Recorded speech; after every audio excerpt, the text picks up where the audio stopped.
নমস্কার বন্ধুরা, আবারও একটা রেসিপি নিয়ে চলে এলাম। লাউ চিংড়ি বানাবো। তা প্রথমে এখানে লাউটাকে কেটে নেব।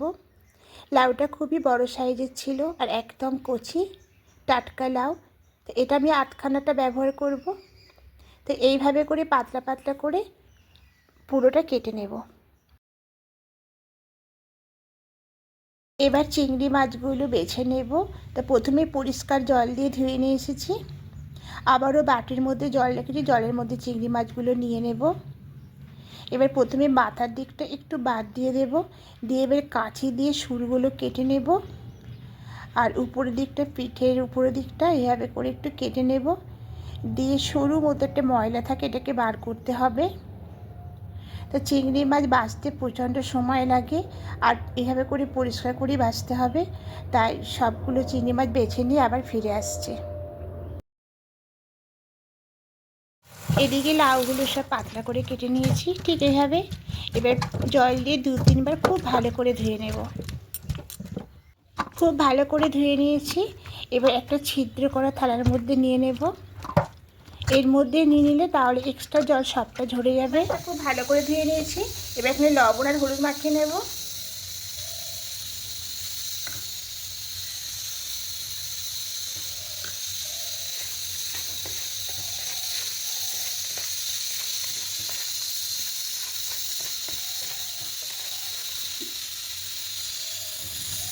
সর্ষের তেল দিয়ে দিয়েছি, তেলটা গরম হয়ে গেছে। এবার এখানে দেব গোটা জিরে, দেবো ফোড়নে।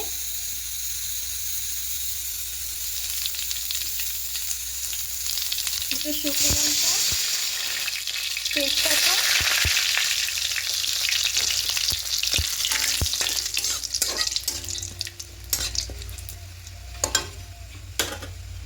এবার চিংড়ি মাছগুলো দিয়ে দেব।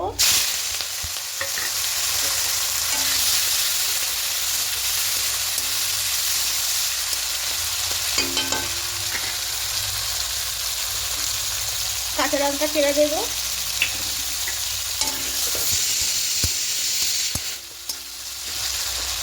হালকা একটু ভেজে হয়ে গেছে। এবার এখানে আদা কাঁচা লঙ্কা পেস্টটা সামান্য অল্প দেবো, আর একটুখানি দেবো। জিরে গুঁড়ো দেবো,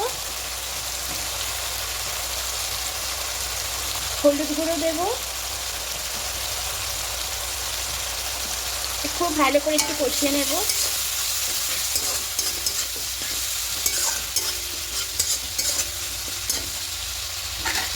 এবার যে লাউটা কেটে রেখেছিলাম, সেই লাউটা এখানে দিয়ে দেবো।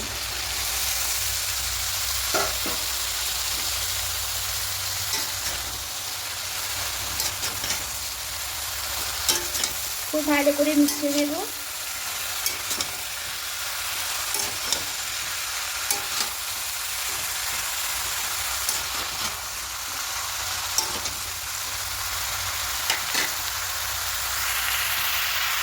এবার ঢাকা দিয়ে কিছুক্ষণ রেখে দেবো। নেব।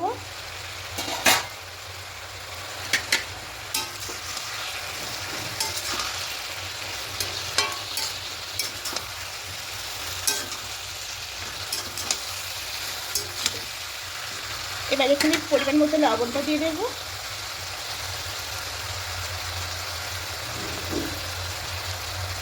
আর স্বাদের জন্য মিষ্টিটা দেবো। খুব ভালো করে মিশিয়ে নেব।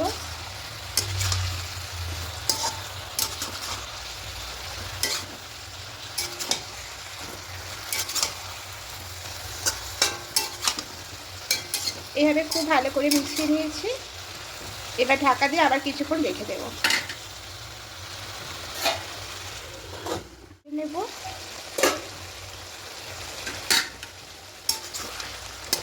এবার একটু ঢেকে দেবে হবে।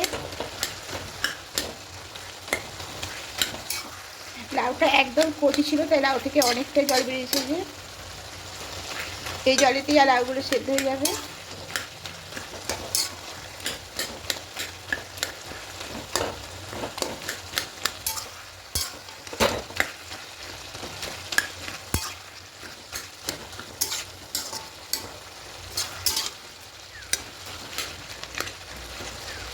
আবারও ঢাকা দিয়ে কিছুক্ষণ রেখে দেবো।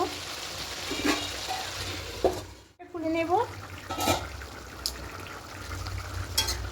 একটু জলটা শুকিয়ে গিয়ে একদম রান্নাটা হয়ে গেছে।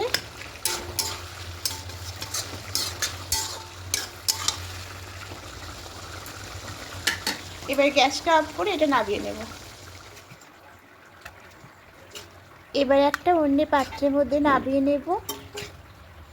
তো লাউ চিংড়ি বানানো খুবই সোজা, আর খুব বেশি মশলাও এখানে লাগে না, আর খেতেও দুর্দান্ত লাগে। আর যারা যারা লাউ চিংড়ি খেতে পছন্দ করেন অবশ্যই কমেন্টে জানাবেন। আর যারা কমেন্ট করেন আমার পাশে আছেন তাদেরকে অসংখ্য ধন্যবাদ। আর নতুন বন্ধুরা যারা দেখছেন এখনও পর্যন্ত সাবস্ক্রাইব করেননি তাদের কাছে অনুরোধ রইল সাবস্ক্রাইব করে পাশে থাকার জন্য। আমিও আপনাদের পাশে থাকবো। আবার নতুন কোনো রেসিপি নিয়ে চলে আসবো। আজকের মতো টাটা।